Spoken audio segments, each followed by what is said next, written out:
Une fois de plus, bienvenue ici à l'hôtel Crystal Palace de Douala au Cameroun où les assureurs, les compagnies d'assurance de la CEMAC sont devant les responsables de la régulation du secteur financier de l'Afrique centrale et également de la promotion des investissements dans le secteur des valeurs mobilières. Nous avons le grand honneur de recevoir sur ce plateau le docteur Andrew Godon qui est administrateur directeur général de la société commerciale gabonaise de réassurance, en abrégé SCGR, voilà, qui est un peu la fine fleur du secteur des assurances pour ce qui concerne l'introduction en bourse. Et nous avons le grand honneur de vous avoir ici parce que vous êtes la toute première société d'assurance cotée à la BVMAC. Merci à vous d'être là.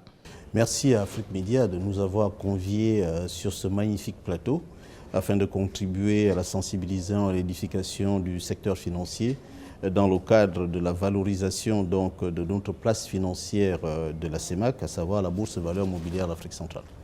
Si je reviens un peu à SCGR et aussi à la BVMAC, je reviendrai à l'opération, à la séance de cotation qui a été inédite parce que c'était la toute première fois qu'une compagnie d'assurance intégrait donc la BVMAC. Vous étiez tout ému d'ailleurs. Alors, quand on revient à cette image-là, à la BVMAC, et quand on revient au thème qui est abordé ici, sur place, au Crystal Palace, à savoir la nécessité aujourd'hui pour les compagnies d'assurance de prendre le marché financier comme étant un véritable levier voilà, du développement de leur croissance, vous, qu'est-ce que ça vous parle? Qu'est-ce que ça vous dit? Il convient déjà dans un premier temps de féliciter et remercier les organisateurs de ce colloque international assurance et marché financier qui est assez inédit dans notre zone. Et au passage, je tiens à remercier personnellement au nom donc, de la Société commerciale gabonaise de réassurance, de ses actionnaires, l'ensemble de ses managers, et bien sûr de l'État gabonais, puisque nous sommes une émanation de l'État gabonais. Ces organisateurs-là, au rang desquels donc, le secrétariat général de la CIMA. Permettez-moi de repréciser qui nous sommes réellement. La SCGR est la Société commerciale gabonaise de réassurance. Nous ne sommes pas assureurs en tant que tels. Nous n'assurons pas les personnes et les biens. Nous sommes la société d'assurance. Nous sommes l'assureur des sociétés d'assurance. Dans ce sens-là, cette société qui a aujourd'hui 10 ans a été créée en 2012 sur la base d'un partenariat entre l'État, représenté par le Fonds gabonais d'investissement stratégique, et les sociétés d'assurance qui étaient au Gabon. La problématique est toute simple. Les primes d'assurance collectées au Gabon avoisinent sensiblement, en tant que président de ce marché-là, entre 100 et 150 milliards de francs CFA par an. Il se trouve qu'en économie extravertie orientée vers l'extraction des matières premières, les grands risques importants, que sont donc les risques pétroliers, les risques miniers, ont amené malheureusement donc ces primes d'assurance, tout ou partie de ces primes d'assurance, sensiblement entre 45 et 50%, à être exportées hors du Gabon. Or, si ces primes sont exportées hors du Gabon, elles ne participent pas à l'économie. C'est ainsi qu'en 2011, sur décision de l'État gabonais, dans le cadre du plan stratégique Gabon émergent, il avait été décidé par les autorités gabonaises de créer un instrument permettant de retenir localement ces primes. Et nous nous réjouissons aujourd'hui, en lisant un peu la presse à mon arrivée à Douala, que le Cameroun vient de se lancer exactement pour suivre le même exemple, en créant donc la Cameroun Reinsurance qui sera basée sur le même modèle que la SCGR.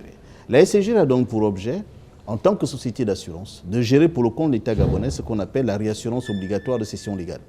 Celle-ci se traduit par une imposition légale qui est faite à toutes les sociétés d'assurance qui opèrent au Gabon, de céder tout ou partie de leur risque à la prime à la société de réassurance. Ça, c'est notre premier objet. Notre second objet, en tant que réassureur commercial, c'est de vendre de la réassurance à toutes les sociétés d'assurance africaines, et particulièrement notre premier marché qui est le marché de la CEMAC, puis le marché de la CIMA, et voir donc l'étendre sur l'ensemble du continent. Cette société a aujourd'hui 10 ans, elle est située à Libreville. En 2012, elle était une société exclusivement à capitaux nationaux. Ce qui a fait qu'à la création, elle avait 2 milliards de capital. 2 milliards de capital, nous avons procédé, et ça nous permet de joindre le sujet, nous avons procédé à une première augmentation de capital social en 2015, portant le capital de 2 à 5 milliards. Entre-temps, la législation CIMA est intervenue. Cette législation impose à toutes les sociétés de réassurance d'avoir un capital au minimum de 10 milliards. Au bout de 10 ans, sensiblement en 2021 exactement, au lieu de procéder à une augmentation de capital social, cette fois-ci en ayant recours aux actionnaires historiques, la SCGR a procédé à une augmentation de capital social en 2021 en jouant sur deux aspects. Premièrement, du fait de sa politique prudente de distribution de dividendes, elle avait donc en fonds propres, en réserve, sensiblement 4 milliards d'euros. Puis, elle s'est adressée à ses actionnaires historiques, au rang desquels le groupe financier de l'État et les sociétés d'assurance du Gabon, pour avoir le complément de 800 millions, ce qui nous a permis de passer notre capital social avec approbation du régulateur, la CIMA, de 5 à 10 milliards.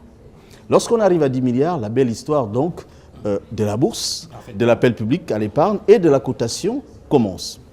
Dans le cadre de l'application, voire la mise en œuvre de son plan stratégique de développement, ce dernier prévoyait que la SCGR devait procéder à une augmentation de son capital social de 10 à 15 milliards au plus tard avant 2025. Le conseil d'administration a donc été sensible à la demande de la direction générale pour mettre en œuvre ce plan et les instances de gouvernance de la SCGR ont donc validé le processus d'augmenter le capital social de 10 à 15 milliards. La grande question a été où est-ce qu'on va chercher les fonds? Exactement. Où est-ce qu'on va chercher les fonds? Est-ce qu'on prenait donc la forme traditionnelle qui consiste à avoir recours aux actionnaires en leur disant « écoutez, apportez 5 milliards de plus ». Or, ces actionnaires eux-mêmes sont tenus par les obligations de la CIMA de porter leur capital, donc le capital social, à 5 milliards pour les sociétés non-vie et à 3 milliards pour les sociétés vie. Il était difficile pour la direction générale de la SCGR, donc le management de la SCGR, de repartir vers ses actionnaires historiques et leur dire, ils venaient à peine d'apporter 800 millions non rentabilisés, leur dire, écoutez, il faut encore apporter 5 milliards. Concomitamment à ça, il y a que l'État gabonais, l'État, le Gabon, membre de la CEMAC, avait pris un engagement communautaire ayant pour objet la redynamisation du marché financier local. Par conséquent, l'État gabonais a pris l'engagement que 3 sociétés à participation directe ou indirecte appartenant à l'État allaient faire leur entrée à la bourse de valeurs mobilières de l'Afrique centrale, soit par cession de parts d'actions, soit par création d'actions nouvelles. Nous nous sommes donc retrouvés confrontés à cette décision prise par l'État, mais cette décision finalement correspondait un peu au schéma que la SCGR souhaitait prendre. Un schéma jusque-là inexploré par les sociétés d'assurance de la zone CIMA. Je rappelle que la zone CIMA, c'est 14 États qui ont en commun une législation des assurances uniques, qui ont en commun une histoire commune parce que c'est quasiment des anciennes colonies de la France, et qui ont en commun effectivement la langue, mais également une grande école de formation des assureurs qui se trouve ici au Cameroun, à Yaoundé, dont la quasi-totalité des dirigeants de sociétés d'assurance, nous y avons été formés. Le dilemme qui était celui de la direction générale était de savoir comment nous allons faire pour avoir les 5 milliards et augmenter le capital social de 10 à 15 milliards. Est-ce qu'il fallait proposer aux actionnaires historiques de céder 20% du capital? Or, la composition de notre actionnariat présentait à cette époque 2 blocs. Le groupe État, qui détenait 55% du capital, avec le Fonds souverain de la République gabonaise, le Fonds gabonais d'investissement stratégique, la Caisse de dépôt et consignation. Et le groupe des assureurs privés, qui, eux, détenaient les 45 autres pourcents. Pour les assureurs privés, il était hors de question de céder déjà ce qu'ils avaient. Ils n'étaient en rien concernés par la décision de l'État gabonais. Donc, il revenait au groupe État gabonais de se regrouper et de pouvoir décider de ce qu'ils allaient faire. Est-ce qu'ils acceptaient de céder 20% sur les 55% du capital qu'ils détenaient sur la SCGR? Là était la question. Est-ce que, par contre, on trouvait un autre procédé pour nous permettre d'atteindre l'objectif qui consistait à collecter 5 milliards sur la place financière de l'Afrique centrale? Au terme donc, des discussions au niveau du groupe État, il avait été décidé que finalement, l'augmentation du capital social allait se faire, mais cette fois-ci, non pas par cession de 20% du capital, mais par création d'actions nouvelles. Parce que, comme vous le savez très bien, ce sont les 2 procédés qui existent. Soit vous cédez du capital, soit vous créez des actions nouvelles. Voilà donc la décision qui avait été prise. C'est celle de créer 250 000 actions nouvelles et que ces actions nouvelles allaient prioritairement être proposées à l'ensemble des investisseurs de la zone CIMA, mais beaucoup plus particulièrement à ceux de la CEMAC. Et ça a été un énorme succès, comme on l'a relevé d'ailleurs. Tout à l'heure, dans les différentes allocutions, on a suivi la référence à SCGR à chaque fois. Et nous avons le plaisir d'ailleurs de vous écouter ici et de revenir sur les avantages justement que comporte une telle entrée en bourse comme celle de la SCGR. Il faut rappeler premièrement que ça vous a permis de développer peut-être pas premièrement, ça vous a permis de doper votre notoriété. Beaucoup ne connaissaient pas la SCGR à travers les opérations de communication communication liées à l'entrée en bourse, beaucoup ont été informés de l'existence de la société. Alors, il faut dire que déjà, ce type d'opération, il faut au minimum 2 à 3 années pour pouvoir boucler l'opération. Nous avons bouclé cette opération en 9 mois exactement. Elle a été une réussite au regard effectivement de ce que tout le secteur financier reconnaît. Parce que d'abord, c'est une aventure humaine, collective, au cours de laquelle nous avons éprouvé le minimum qu'on connaissait et nous avons accepté de prendre chez les autres le maximum qu'ils avaient à mettre à notre disposition. Dans une telle opération, il y a 2 étapes importantes. Il y a l'étape de préparation et il y a l'étape effectivement opérationnelle en elle-même. Lorsque dans l'étape de préparation, vous avez pris soin de vous entourer de tous les experts qu'il faut, il n'y a aucune raison que vous ne puissiez réussir. Nous, SCGR, nous avons d'abord commencé par miser sur la ressource interne.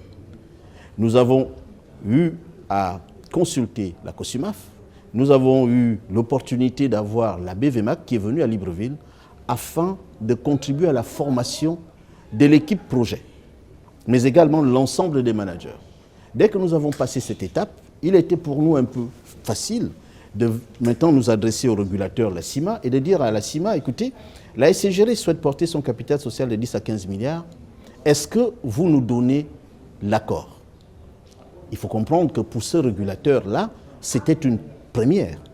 La SCGR a pu obtenir le tout premier avis favorable d'une société régulée par la CIMA, c'est-à-dire sur 14 États, pour effectuer une augmentation de capital social par appel public à l'épargne, puis de faire son introduction à la bourse. Au terme donc de la phase opérationnelle qui a duré 9 mois, les résultats sont lesquels? Premièrement, pour revenir donc à la question pertinente que vous posez, la SCGR recherchait 5 milliards sur le marché financier d'Afrique centrale. Nous nous sommes rendus compte que notre opération financière et de communication a amené des investisseurs à souscrire au-delà des 5 milliards. Nous avons obtenu 7 milliards 700 millions de francs CFA de souscriptions réelles. Sensiblement pour plus de 800 investisseurs, petits porteurs et institutionnels. On ne s'attendait pas à un tel succès. Justement, ce succès est justifié par la collectivité, c'est-à-dire l'équipe projet qui s'est investie avec un arrangeur qui est Africa Bright, qui eux également étaient à leur toute première. Jusque-là, Africa Bright se contentait d'arranger des opérations d'État, les emprunts obligataires, mais Africa Bright n'avait jamais, avant la SCGR, procédé à accompagner en tant que banque d'affaires une telle opération. On se retrouve donc avec 7 milliards 700 contre 5 milliards qu'on recherchait. Évidemment, on aurait pu se dire, pourquoi ne pas garder les 7 milliards 700? Parce que c'est ce qui est souvent vu sur le marché financier oui, de l'Afrique centrale. C'est-à-dire on demande aux régulateurs de permettre que l'on puisse garder l'excédent. Nous avons été tentés de garder les 7 milliards, sauf que, comme je le disais, c'était une opération qui avait reçu le blanc-seing des organes de gouvernance de la SCGR. Et dans ces organes de gouvernance de la SCGR, chaque actionnaire historique avait estimé le taux à travers lequel il allait être dilué s'il ne participait pas à l'opération, avec 5 milliards. Or, si on retenait 7 milliards, le taux allait être beaucoup plus important pour les uns et les autres. In fine, qu'est-ce que nous tirons de là? Premièrement, notre notoriété a augmenté. Secondo, nous avons été capables d'ouvrir notre société. Et un maître mot aujourd'hui, au cours de ce colloque, est la transparence. Vous ne pouvez prétendre aller à la bourse si vous n'êtes pas une entreprise transparente. Ce n'est pas possible. Parce que dans la phase préparatoire, notre job a consisté à ouvrir l'ensemble de nos comptes, à permettre à des experts autres que ceux de la SCGR, à des commissaires aux comptes donc différents, des experts financiers, des experts en bourse, de revisiter l'ensemble de nos comptes et de pouvoir les organiser de sorte à ce que les investisseurs, sous le visa de la COSUMAF, puissent être en sécurité lorsqu'ils allaient procéder à l'achat des titres de la SCGR. C'est la raison pour laquelle, ayant constaté un appétit au niveau des investisseurs, un intérêt certain des investisseurs de la CEMAC, nous nous sommes permis d'aller dans certains pays de la CIMA. L'opération a été présentée en Côte d'Ivoire, qui est le premier marché des assurances. L'opération a été présentée effectivement à Dakar, au Sénégal. Et la diaspora de l'Afrique centrale n'était pas en reste. Avec le réseau donc des ambassadeurs de l'Afrique centrale en France, Nous avons réuni la diaspora de l'Afrique centrale à l'ambassade du Gabon où l'opération a été présentée. Nous sommes nous-mêmes aujourd'hui surpris de constater que l'actionnariat de la SCGR est aujourd'hui le plus international possible. Il comprend non seulement les historiques, c'est-à-dire ceux qui, au départ, en 2012 qu'en 2020, étaient les actionnaires. Aujourd'hui, nous avons la CNPS du Cameroun, il faut le dire. Et là, nous tenons à remercier le gouvernement camerounais à travers les réformes qui ont été faites dans cette institution. Moi, je me souviens, lorsque je faisais mes études d'assurance à l'IA de Yaoundé, la CNPS du Cameroun n'avait pas bonne presse à cette époque-là. Bon, et justement, les réformes qui ont été faites ont permis à cette entreprise aujourd'hui d'être parmi les meilleurs investisseurs de la zone. La CNPS du Cameroun est aujourd'hui propriétaire de 5% du capital de la SCGR, avec un poste d'administrateur et un poste donc dans les organes de gouvernance. Nous avons également eu comme investisseur nouveau la Caisse centrale de réassurance du Maroc, qui a mis 2,7 milliards dans le capital. Nous avons intéressé également la société de réassurance du Sénégal. Nous avons des grands investisseurs camerounais. On a Royal Onyx, par exemple, qui est une société d'assurance camerounaise. Et on a des privés camerounais qui sont entrés dans le capital, qui ont apporté 300 millions, 400 millions, 500 millions. Mais tout ceci, pour vous dire, n'aurait pas été capable, n'aurait pas été possible autant pour moi si la SCGR ne s'était pas bien entourée dans le cadre de cette opération. D'abord dans le cadre de la préparation de l'opération d'appel public à l'épargne et d'entrée à la bourse, et secondo dans la phase opérationnelle. Ça nous apporte aujourd'hui, j'ai parlé de la notoriété. Au-delà des fonds que nous avons récupérés, nous avons réduit la part. Donc au lieu de conserver les 7,7 milliards, nous nous sommes donc retrouvés à conserver seulement les 5 milliards. Secondo, on peut dire que troisièmement, autant pour moi, la SCGR est plus connue aujourd'hui. Parfaitement. Elle est plus connue. Cette opération nous a permis d'atteindre notre premier objectif, celui du développement à l'international de la SCGR. Jusqu'à l'année dernière, la SCGR n'était représentée qu'au Gabon et on venait à peine d'amorcer l'internationalisation de nos activités au Rwanda par la création d'une succursale au Rwanda, qui est le Kigali Regional Office, qui existe, qui est en charge des marchés de l'Afrique australe et de l'Afrique de l'Est. Suite donc aux fonds que nous avons collectés, nous venons d'ouvrir un bureau à Abidjan, l'ARO, Abidjan Regional Office, qui s'occupe donc de la commercialisation de la réassurance de la SCGR en Afrique de l'Ouest et en Afrique du Nord. Nous avons aujourd'hui un bureau de représentation à Douala qui est en cours de transformation en bureau de souscription sous réserve que les autorités du ministère donc, de l'économie et des finances du Cameroun, donc la Direction nationale des assurances, nous accordent l'agrément qu'il faut pour pouvoir nous installer. Nous avons un autre bureau de représentation à Pointe-Noire au Congo qui s'occupe des deux Congos et nous venons d'ouvrir un bureau à Kinshasa. Voilà donc ce que ça nous a apporté. Mais je n'ai pas fini. Au-delà de la notoriété, il faut dire que la notation financière de la SCGR était de C avant l'introduction en bourse et la cotation. Le lendemain de l'introduction en bourse, donc au terme d'opérations d'appel public à l'épargne, la notation financière de la SCGR via GCR, qui est une agence de notation basée en Afrique du Sud, est passée de C à plus. En sus de cela, la SCGR avait réservé 10% de son capital à ses salariés. Voire même à l'intérieur de la SCGR aujourd'hui, nous profitons en tant que salariés des avantages que nous confère d'être la toute première société de réassurance agréée par la CIMA, à avoir fait premièrement une augmentation du capital social par appel public à l'épargne et secondo d'être coté à la bourse de valeurs mobilières Afrique centrale. Personne avant nous n'a pu le faire, nous l'avons fait grâce au concours de tous, grâce à l'appui des régulateurs, c'est-à-dire la CIMA, grâce à l'appui donc de la BVMAC et de la COSUMAF, grâce à notre équipe projet, mais surtout grâce aux téléspectateurs, investisseurs qui ont fait confiance à cette jeune société dans un secteur aussi difficile que celui de la réassurance. Si déjà l'assurance n'a pas toujours bonne presse, imaginez la réassurance quand on dit que c'est l'assureur des sociétés d'assurance. Parfaitement. Alors, on va évoluer, Monsieur le Directeur Général, en évoquant cette fois-ci l'attractivité. On va évoquer maintenant la SCGR non plus comme étant une société cotée en bourse, mais plutôt comme un investisseur donc, qui peut aussi acquérir des produits qui sont disponibles sur le marché, sur ce marché financier de l'Afrique centrale. Alors, on a suivi dans les présentations la présidente de la COSUMAF ou encore le directeur général de la BVMA parler des produits qui existent et qui devraient normalement attirer les sociétés d'assurance ou alors de réassurance. Alors, vous avez suivi tout cela. Quels sont les produits phares pour vous qui mériteraient que SGGR y place du capital? Il faut revenir au métier qui est le nôtre. Les assureurs sont des investisseurs institutionnels. Nous collectons l'épargne des agents économiques qui souscrivent aux produits d'assurance et cette épargne doit nécessairement être recyclée dans l'économie. Vous vous souviendrez que lorsque le président Sarkozy était arrivé, avait gagné sa première élection, il s'est orienté vers les sociétés d'assurance à travers Denis Kessler et de dire aux assureurs, vous disposez de réserves, confiez ces réserves-là à l'État, ou à défaut, investissez cela dans des secteurs de pointe, dans des secteurs émergents, dans l'économie verte, par exemple. Du fait que nous sommes des investisseurs institutionnels, notre rôle consiste, à côté des banquiers et des autres secteurs financiers, à collecter de l'épargne. Toutefois, jusqu'à présent, la difficulté des assureurs a toujours été que faire de cette épargne.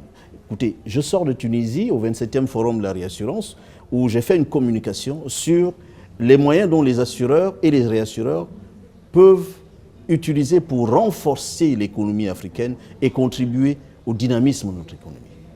Le constat qui a été fait au terme de cette étude est que les assureurs africains, les assureurs de la zone CIMA et ceux de l'Afrique centrale ne sont pas en reste, collectent de l'épargne. Ils se contentent de ça. Ils savent collecter l'épargne, mais ils ne savent pas utiliser cette épargne-là de sorte à diversifier leur portefeuille de placement au-delà des restrictions que pose le code CIMA, mais qui sont des restrictions qui vont nécessairement évoluer. Les assureurs se contentent d'avoir comme, on va dire, celui qui gère leur placement, les banquiers, alors que ce n'est pas le rôle des banquiers. Il y a chez les assureurs à développer de plus en plus cette appétence vis-à-vis donc du marché financier.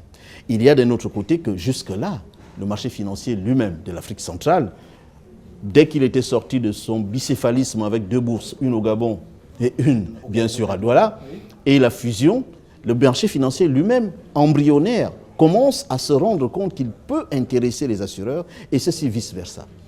Nous trouvons que parmi les outils d'investissement qui existent, les instruments d'investissement qui existent, qui pourraient intéresser la SGGR en tant qu'investisseur, il y a des actions. Déjà, nous souscrivons aux emprunts obligataires des différents États. Mais il y a tout ce qui est action. Donc, des sociétés susceptibles de présenter leurs titres à la bourse pour que nous puissions y acheter, puisque nous-mêmes, nos titres sont cotés à la bourse. Et on a pu se rendre compte qu'avec une valeur nominale de l'action à 20 000, le jour de la cotation, 15 minutes après la cotation du titre de la SGGR, la valeur du titre de la SGGR est passée de 20 à 21 000. La capitalisation boursière de cette société est passée de 25 milliards à plus aujourd'hui. Donc, on se rend compte qu'à travers la bourse et les instruments financiers qui sont mis à disposition des assureurs, on a la possibilité, outre les emprunts obligataires de l'État, outre les dépôts à terme en trésorerie, on a la possibilité de trouver à la Bourse de valeurs mobilières de l'Afrique centrale des instruments nous permettant de diversifier notre portefeuille de titres ou d'actions, voire même notre portefeuille financier, et d'atteindre des niveaux de rentabilité beaucoup plus élevés que ceux que nous obtenons aujourd'hui en pratiquant le dépôt à terme, ce qui correspond peut-être à une gestion de bons pères de famille. Mais nous avons aujourd'hui de plus en plus, pour ce qui est de l'épargne collectée auprès des ménages, nous avons aujourd'hui une classe, on va dire une classe populaire qui veut avoir un peu de risque et beaucoup plus de rentabilité. Donc nous sommes sensibles effectivement à cette opération qui a été faite. Et je vais terminer en disant, les assureurs de la zone CIMA aujourd'hui sont à la croisée des chemins. La grande interrogation qui était la leur, c'est qui a déjà réussi à faire ça? Aujourd'hui, ils ne peuvent plus le dire, la SGGR l'a fait. Et nous pensons modestement qu'ils peuvent s'inspirer de ce que nous avons fait. La preuve, nous avons transmis au secrétariat général de la CIMA de ce que pourrait être un projet de manuel de procédure pour toute entreprise agréée par la CIMA qui souhaite faire une augmentation de capital social par appel public à l'épargne et faire une introduction en bourse. Ces assureurs ont demandé, via donc la FANAF, un report de la date limite d'augmentation du capital social à 5 milliards pour les sociétés non-vie et 3 milliards pour les sociétés vie. Ça, c'était valable lorsque elles n'utilisaient pas la bourse. Mais aujourd'hui, avec l'avènement du marché boursier, la réorganisation du marché boursier, que ce soit en Afrique centrale ou en Afrique de l'Ouest, il n'y a plus que les canaux traditionnels. Il n'y a plus que les canaux traditionnels pour pouvoir augmenter son capital social. Venez à la bourse. Il y a de l'épargne. Il y a sensiblement, mais si nous on a réussi en un mois à collecter 7 milliards d'épargne. Pour quelqu'un qui en cherchait 5. Vous imaginez les grands groupes d'assurance qu'on connaît, pour ne pas les citer, NCA, Activa, le groupe Sunu, ont la possibilité de montrer également l'exemple. Si une toute petite société de réassurance comme la nôtre, ayant à peine 10 ans, avec un effectif de 20 personnes, a recherché 5 milliards, a pu obtenir 7, imaginez ce qu'un groupe tel que NCA, un groupe tel que Activa du grand frère Richard Loé, un groupe tel que Sunu peut pouvoir obtenir. Parce que l'attrait sera beaucoup plus important, à mon avis, que celui que la SCGR a suscité auprès des investisseurs de l'Afrique centrale et de la zone CIMA. Voilà. Et pour terminer, monsieur le directeur général, je voudrais que vous puissiez nous dire, parce que une autre dimension, c'est que vous pouvez également émettre des produits qui peuvent être cotés, notamment dans le cadre des OPCVM. Vous pouvez effectivement le faire en faisant coter des produits de réassurance, ce qui pourrait aussi générer de la rentabilité, aussi augmenter même le niveau de liquidité de ce marché financier de l'Afrique centrale. Est-ce que vous y pensez? Nous travaillons actuellement avec Africa Bright à l'avènement d'un OPCVM qui sera effectivement coté à la Bourse de valeurs mobilières d'Afrique centrale. Et les investisseurs pourront apprécier. Il sera mis à disposition plus tard, au courant début du second semestre de l'exercice 2024. Merci. Merci beaucoup, monsieur le directeur général. C'est nous qui vous remercions. Nous remercions Africa Media dans le cadre de ce que vous faites. Nous pensons que vous faites œuvre utile de contribuer à cette promotion, à cette sensibilisation du marché financier. Ce n'est pas toujours évident. Nous savons par ailleurs qu'il y a eu beaucoup de déboires sur le marché financier avec parfois ces microfinances qui collectent l'épargne et qui disparaissent. Il y en a eu au Gabon, il y en a eu au Cameroun. Le régulateur est appelé à être beaucoup plus vigilant, aussi bien celui du secteur des assurances que celui du secteur financier, afin de protéger, parce que l'objectif c'est de protéger l'épargne donc des différentes populations et particulièrement de celles qui souscrivent au contrat d'assurance. L'exemple de la SCGR aujourd'hui devrait pouvoir faire école, et c'est ce que nous souhaitons, et c'est ce qui justifie que lorsque les organisateurs de ce colloque international ont sollicité la SCGR, nous avons assez rapidement répondu, parce que nous pensons que c'est notre rôle, c'est notre devoir de participer, côté donc de la CIMA, de la COSUMAF, de la BVMAC, à la sensibilisation des acteurs de notre secteur et de leur dire la bourse, c'est plus quelque chose qu'on doit voir de loin. Il faut venir à la bourse, il faut faire des appels publics à l'épargne, ouvrir son capital social aux petits porteurs africains qui ont la possibilité d'épargner, d'investir et par conséquent d'arriver à une démocratisation de votre gestion, à une meilleure gouvernance donc de vos différentes instances, d'accepter d'avoir dans vos conseils aussi bien des représentants des salariés que des administrateurs indépendants, de mettre à la disposition de tout le monde vos états financiers pour que vous puissiez susciter la confiance et d'améliorer ainsi la gouvernance et la transparence de nos différentes sociétés. Il n'y a que par là que nous pourrons susciter cette confiance des opérateurs économiques, cette confiance des populations qui, lorsqu'elles deviendront propriétaires des différentes sociétés, les Africains de l'Afrique centrale deviendront propriétaires effectivement de leur destin. Vous imaginez à la place de la bourse de l'Afrique centrale la cotation de Total, la cotation de la Sonara, par exemple. Vous imaginez la cotation prochaine du port autonome de Douala, la cotation prochaine, par exemple, de l'OPRAG. Oui, de la CNPS. De la CNPS, la Caisse nationale de prévoyance sociale, celle du Gabon, celle du Cameroun. Cela va améliorer la gestion de ces entreprises. Cela va améliorer et induire en elles la transparence qui est indispensable pour toute société qui est cotée. Et par conséquent, nous ne pourrons plus avoir les réflexes que nous avons aujourd'hui. Nous autres qui avons le privilège d'être à la tête de ces structures, nous ne les gérons que pour la postérité. Merci à vous, monsieur le directeur général. Merci bien. Nous étions donc là en compagnie du docteur Andrew Godon, qui est le directeur général de la Société commerciale gabonaise de réassurance. Nous allons rester ici à Douala au Cameroun, au cœur de ce colloque international qui est consacré au marché financier et à l'opportunité que cela représente pour les compagnies d'assurance et de réassurance. Nous allons encore davantage interroger les acteurs, car pour la COSUMAF et pour la BVMAC, il est important que les compagnies d'assurance intègrent, soient plus actives sur le marché financier, afin de permettre que les énormes liquidités qu'elles ont puissent servir sur ce marché-là, financer le développement économique sous-régional et aussi permettre qu'elles puissent développer leur notoriété, aussi développer leur gouvernance à travers les contraintes qui sont liées à une telle opération. On vous retrouve très bientôt.